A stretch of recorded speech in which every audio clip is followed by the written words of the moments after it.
देखो 12 ज्योतिर्लिंगों में से एक ज्योतिर्लिंग त्र्यंबकेश्वर मंदिर है, जिसके सामने आज मैं आपको लेके आया हूँ और आगे की वीडियो आपके सामने है।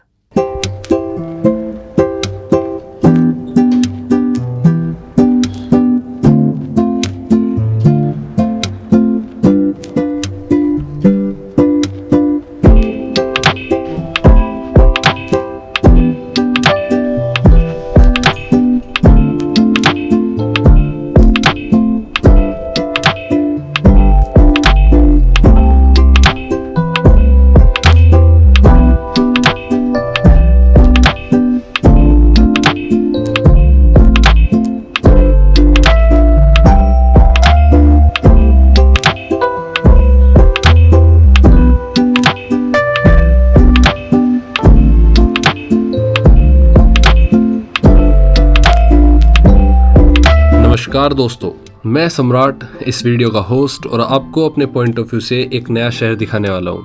ये इस वीडियो का दूसरा पार्ट है जिसमें हम नासिक, जो कि महाराष्ट्र का एक शहर है, इसके बारे में बात करने जा रहे हैं और मैं आपको दिखाऊंगा कि नासिक शहर कितना खूबसूरत है, यहाँ पर क्या क्या चीज़ें फेमस है। त्र्यंबक ये बस सही है? नहीं, अभी हमें बताओ सही हमें बताओ सही बस कौन सी जाएगी? सही इलेक्ट्रिक वाली जो एसी वाली है तो अंदर मिलेगी। अच्छा, नॉन एसी कितने का टिकट होगा? एसी का 50 रुपए। अच्छा, आपने एक फोटो निकाला है? हाँ चल रही है, सारे आ रहे हो आप? आवाज आ रही है? वीडियो हो रहा है क्या?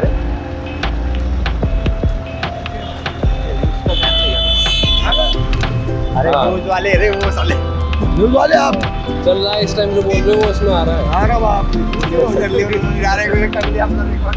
ये देखो आपको नहीं यहाँ से तुरंत गाड़ी मिल जाएगा।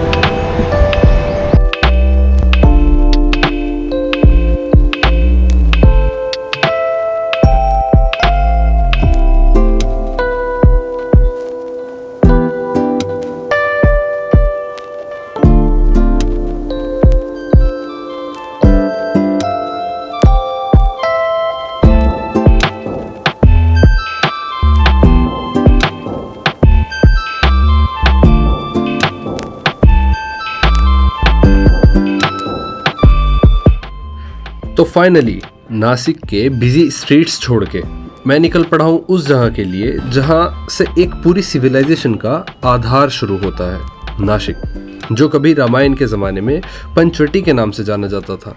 यही वो ज़मीन है जहाँ भगवान राम ने अपने 14 साल के वनवास का एक बड़ा हिस्सा गुजारा था। यहीं सीता माता का हरण हुआ था और यहीं लक्ष्मण ने शूर्पणखा की नाक काटी थी। इसीलिए इसका नाम नासिका पड़ा। और मैं कहूँ तो ये गलत नहीं होगा कि एक शहर जिसका नाम ही एक खून से लिखी कहानी है, नाक, लिटरली नाक। जब लक्ष्मण जी ने शूर्पणखा की नाक काटी तब इस ज़मीन का नाम पड़ गया नासिक। ये वो शहर है जहाँ एक साथ 3 चीज़ों के लिए जाना जाता है: भगवान राम की वनवास की ज़मीन, कुंभ मेले की पवित्र नगरी और इंडिया की वाइन कैपिटल। जी हाँ, वाइन कैपिटल। तो इस शहर में लोग जहाँ एक तरफ गोदावरी में डूब के अपने पाप धोते हैं, वहीं दूसरी तरफ लोग वाइन टेस्टिंग करते हैं। नासिक में दोनों चलते हैं और मैं मिलूंगा आपको इन दोनों ही के साथ इस वीडियो में, जो कि डे 3 है हमारे नासिक व्लॉग का। स्वागत करता हूँ मैं आपको इस डोसे के साथ। तो शुरुआत करते हैं तरीके से।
तो जैसे जैसे बस आगे बढ़ती है नासिक की भीड़ पीछे छूटती जाती है और सामने आते हैं सह्याद्री के हरे भरे पहाड़।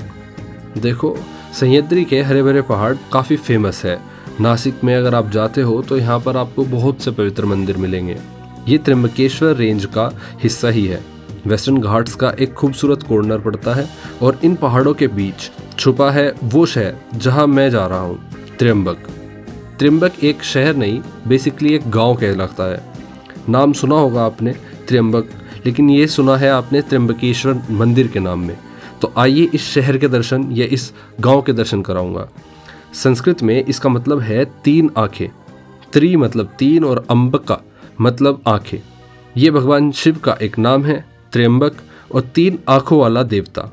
और इस छोटे से शहर में इंडिया के 12 ज्योतिर्लिंगों में से एक त्र्यंबकेश्वर महादेव मंदिर विराजमान है। सिर्फ 28 किलोमीटर का सफ़र है नासिक से त्र्यंबक का, लेकिन ये 28 किलोमीटर हज़ारों साल पीछे ले जाते हैं मुझे। तो बहुत सी कहानी छुपी है इसके पीछे। अब हमें नहीं पता कौन सी सच है कौन सी झूठ। तो बहुत पुरानी बात है, एक बार पूरे डेक्कन प्लेटो में 12 साल का अकाल पड़ गया। न पानी न फसल, लोग भूखे मर रहे थे। तब एक महान ऋषि थे, गौतम ऋषि, जो ब्रह्मगिरी पहाड़ के ऊपर अपने आश्रम में रहते थे। उन्होंने लॉर्ड शिवा की ऐसी तपस्या की कि शिव जी खुद प्रसन्न हो गए और उन्होंने गंगा मैया को इस धरती पर उतरने का आदेश दिया। लेकिन गंगा मैया इस छोटी सी जगह में अकेले रहना नहीं चाहती थी। तो उन्होंने शिव जी से एक शर्त रखी, अगर आप यहाँ रहेंगे तभी मैं यहाँ बहूंगी। तो और शिव जी मान गए। गंगा मैया यहाँ गोदावरी बन के बहने लगी और शिव जी त्र्यंबकेश्वर के रूप में बस गए। तो ये है त्र्यंबक गांव, जहाँ पर मैं पहुँचता हूँ अपने एक छोटे से बैग के साथ। और आगे की कहानी, कैसे ब्रह्मगिरी पर्वत पर गौतम ऋषि ने तपस्या की, कैसे ब्रह्मगिरी पर्वत पर माँ गोदावरी उद्गम करती है और पूरे साउथ या कह लो दक्षिण भारत में बहती है, जिसको हम दक्षिण की गंगा भी कहते हैं। तो इस कहानी में मैं आपको ब्रह्मगिरी पर्वत तक ले जाऊंगा, इस त्र्यंबक गांव के दर्शन कराऊंगा और त्र्यंबकेश्वर ज्योतिर्लिंग के दर्शन कराऊंगा। इसके अलावा मेरा जो एक्सपीरियंस था इस जगह को देखने का, तो मुझे ऐसा लग रहा था जैसे किसी एक वीरान जगह में एक बहुत ही खूबसूरत गांव बसा हुआ है, जिसमें सारी सुविधाएं हैं, गेट लगा हुआ है, एंट्री गेट है, आसपास पहाड़ दिख रहे हैं और बहुत ही सुंदर वातावरण है। बस से उतरते ही आपको दिखता है ये गेट जो एंट्री कराता है आपको त्र्यंबक शहर में, जिसके सामने आपको वो ब्रह्मगिरी पर्वत दिख रहा है। लेकिन वहाँ जाने से पहले आपको लेने होते हैं टिकट्स, जो कि मैं लेना भूल। जब आप इधर से आओगे तो हमें बस इधर छोड़ा, यहाँ से हम सीधा जाएंगे। ये रूट आगे जाके तो और हस्तों में बढ़ जाएगा। तो ये त्र्यंबकेश्वर महादेव मंदिर के पास पहुंचे। अभी हमने यहाँ से टिकट लिया है, वीआईपी टिकट्स ग्लोबल लाइन के टिकट्स अलग है। वीआईपी टिकट प्रतिबंधा 200 रुपये का है। ये मेरे सामने ये अपने सामने टिकट्स है और यहाँ से आपको रास्ते में टिकट मिल जाएगा। अगर आप यहाँ पर भूल जाते हैं तो आगे जाकर भी वीआईपी टिकट्स मिल जाएंगे। आइए अब चलते हैं अपने महादेव के पास।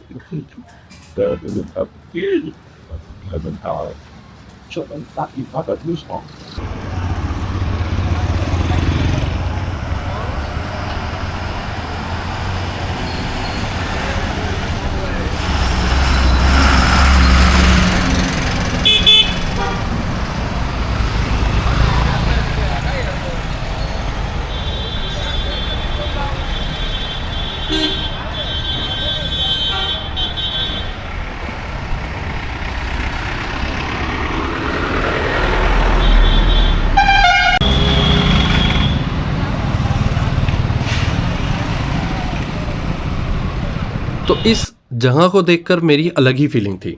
मैं रिकॉग्नाइज़ नहीं कर पा रहा था कि ये किस तरह का शहर है। हाँ, ये तो मुझे पता था कि मैं अपने घर से बहुत दूर हूँ। उत्तर भारत से दक्षिण भारत की तरफ बढ़ते हुए हमें काफ़ी सारी चीज़ें बदलती दिखती हैं। पेड़ पौधे, घर बनने के तरीके, चौड़ी सड़कें या फिर लोगों की शक्लें।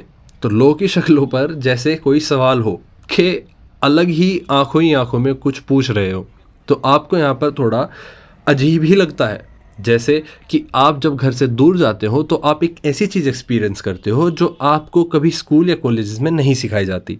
और लाइफ का बेस्ट पार्ट यही है कि घूमने से आप जो सीखते हो वो आप कहीं और सीख ही नहीं सकते, उसके लिए आपको घूमना ही पड़ेगा। जैसे ऑफलाइन पढ़कर हम काफ़ी चीज़ें सीखते हैं, वही चीज़ें हम ऑनलाइन सीख सकते हैं, लेकिन घूमने से जो एक्सपीरियंस मिलता है वो कभी भी आपको कहीं पर बैठ कर नहीं मिल सकता, इन वीडियोज़ को देख कर भी नहीं मिल सकता। आप मेरी वीडियोस देखते हो, अच्छी बात है, लेकिन मैं कहूँगा जीवन में एक बार ज़रूर निकलो और ऐसे निकलो जैसे पहले कभी नहीं निकले। तो मैं अपने सफ़र पर आपको कंटिन्यू करता हूँ। यहाँ से हमने एंट्री ली और हम त्र्यंबकेश्वर ज्योतिर्लिंग की तरफ बढ़ रहे हैं। यहाँ से अच्छा मेरा शक्ल भी देख लो, क्योंकि बीच बीच में कुछ लोग भूल जाते हैं कि वो किन की वीडियो देख रहे हैं। तो ये मैं ही हूँ। यहाँ से सारा एक्सपीरियंस बदल गया। जैसे ही हम एक मार्केट में पहुँचते हैं तो बिल्कुल एक अयोध्या, प्रयागराज ऐसी वाइब आने लगी जैसे मैं यहाँ पहले आ चुका हूँ। बिल्कुल वही जो एक वेल नोन मंदिर के आसपास आती है। भारत में यही एक खूबसूरती है कि आप किसी भी कहीं भी कितनी भी जड़ में चले जाओ, लेकिन उसके आसपास का वातावरण आपको बता देता है कि आप एक अलग ही जगह पर हो। तो मैं आपसे अपना एक्सपीरियंस शेयर कर रहा हूँ। ये एक्सपीरियंसेस मुझे सिर्फ तभी मिल पाए जब मैं अकेला घर से बाहर निकला। जब लोग अपना घर छोड़ के घूमने बाहर निकलते हैं तो मुझे लगा कि घूमना तो मेरा पैशन है ही, उसको क्यों ना रिकॉर्ड कर लिया जाए, और वही मैं आपके साथ शेयर कर रहा हूँ। तो इतने खूबसूरत लोग, इतनी खूबसूरत दुकानें, और वो रहा हमारा सामने जहाँ हम दर्शन करने जा रहे हैं, ज्योतिर्लिंग मंदिर।